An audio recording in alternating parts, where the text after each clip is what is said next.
So yan, sa wakas po ay natapos na rin po natin yung Wrangler. Ayan, napaka-pogi po niya. Ayan, at napakalagino po ang kanyang mga bumper. At nailagay na rin po ang kanyang mga ilaw. Ayan, comment na lang po kayo kung ano po yung pwede pa nating idagdag dito. Siyempre po, ang gumawa po dito ay si Damulag. Ayan, at kami.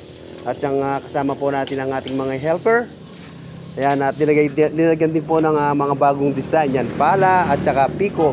Siya na hindi po magagamit. Ginawa lang po niyang design. Ito po ay pinalitan na rin po siya. Ayan, tingnan po natin sa side. Ayan. Ayan.